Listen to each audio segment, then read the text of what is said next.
శాసన మండలిలో ఆడబిడ్డ నిధి పథకంపై చర్చ సందర్భంగా మంత్రి కొండపల్లి శ్రీనివాస్ ఇచ్చిన సమాధానం పొంతన లేనిదిగా ఉందంటూ వైఎస్ఆర్సీపీ ఎమ్మెల్సీ వరద కళ్యాణి అసహనం వ్యక్తం చేశారు. మంత్రి ఆడబిడ్డ నిధి అంశం కాకుండా ఇతర విషయాలపై మాట్లాడడంతో అభ్యంతరం వ్యక్తం చేశారు. ఈ రోజు మంత్రి గారు చెప్పిన సమాధానం ఈ రాష్ట్రంలో ఈ పథకం కోసం ఎదురు చేస్తున్న 1,80,00,000 మంది మహిళలను తీవ్రంగా నిరాశకు గురి చేసింది అధ్యక్ష. ఈ ఆడబిడ్డ నిధి పథకం అనేది ఇది ఎన్నికల్లో ఇచ్చిన ప్రధానమైన హామీ అధ్యక్ష.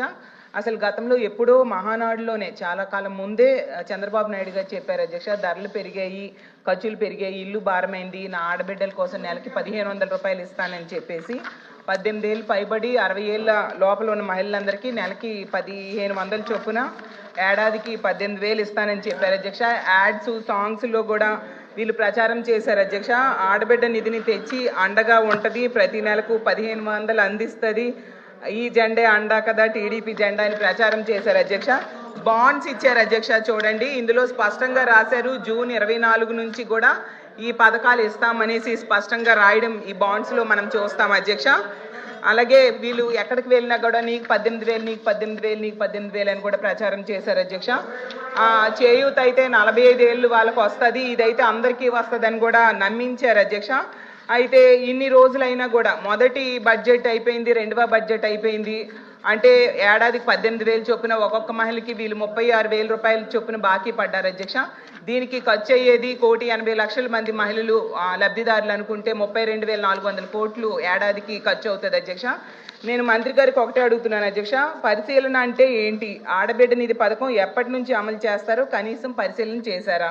పథకానికి ఎంతమంది లబ్ధిదారులకు అర్హత ఉందో కనీసం పరిశీలన చేశారా?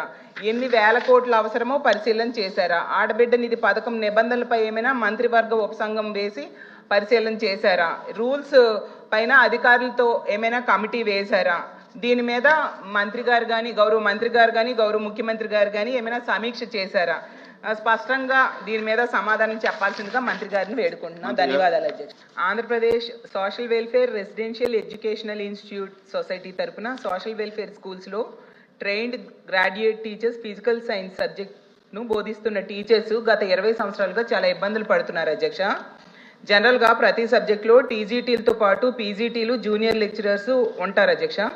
మిగతా సబ్జెక్టులో పనిచేస్తున్న టీజీటీలకు పీజీటీలుగా, జూనియర్ లెక్చరర్స్గా ప్రమోషన్స్ లభిస్తున్నాయి అధ్యక్ష. కానీ ఫిజికల్ సైన్స్ సబ్జెక్టులో పనిచేస్తున్న టీజీటీలు, పీజీటీలకు సంబంధించిన పని చేస్తున్నప్పటికీ కూడా పీజీటీలకు సంబంధించిన క్యాడర్ స్ట్రెంత్ తక్కువగా ఉండడం వలన గత 20 సంవత్సరాల నుంచి టీజీటీ ఫిజికల్ సైన్స్ టీచర్లకు పీజీటీ ప్రమోషన్స్ లేవు అధ్యక్ష. కావున ఈ సమస్యకు పరిష్కారం చూపించాలని కోరుతున్నాను అధ్యక్ష. నమస్కారం అధ్యక్ష. అంగన్వాడీలో పనిచేస్తున్న వర్కర్స్, మినీ వర్కర్స్, హెల్పర్స్ అధ్యక్ష, వారి డిమాండ్లు గత ప్రభుత్వంలో అధ్యక్ష చర్చలకు వచ్చాయి, అలాగే అగ్రిమెంట్స్ కూడా జరిగాయి అధ్యక్ష. కాకపోతే గత ప్రభుత్వం మారడం వల్ల ఈ ప్రభుత్వం అధికారంలోకి వచ్చింది అధ్యక్ష.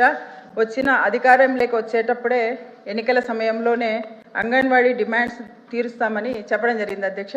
వారి డిమాండ్స్ అధ్యక్ష, వారికి కనీస వేతనం 26,000 పెంచాలి, పెండింగ్లో ఉన్న 1,810 మినీ వర్కర్స్ క్వాలిఫికేషన్స్ రిలాక్సేషన్ ఇచ్చి మెయిన్ సెంటర్లుగా మార్చాలి, గ్రాడ్యుటీ అమలుకు గైడ్లైన్స్ రూపొందించాలి, వేతనాలతో కూడిన మెడికల్ లీవ్లు ఇవ్వాలి, అంగన్వాడీలకు సంక్షేమ పథకాలు అమలు చేయాలి, హెల్పర్ ప్రమోషన్స్ నిర్దిష్ట గైడ్లైన్స్ రూపొందించాలి, పెండింగ్లో ఉన్న 164 సూపర్వైజర్ పోస్టులు భర్తీ చేయాలి, అలాగే ఉచితంగా గ్యాస్ ఇవ్వాలి, అలాగే ఫ్రీ స్కూల్స్లో చదువుతున్న తల్లిదండ్రులకు కూడా సంక్షేమ పథకాలు అందించాలని ఏదైతే ఈ ప్రభుత్వం అధికారం రావడానికి హామీలు ఇచ్చిందో అధ్యక్ష, తక్షణమే వాళ్లకు ఈ డిమాండ్స్ నెరవేర్చాలని మీ ద్వారా ప్రభుత్వాన్ని కోరుతున్నారు అధ్యక్ష.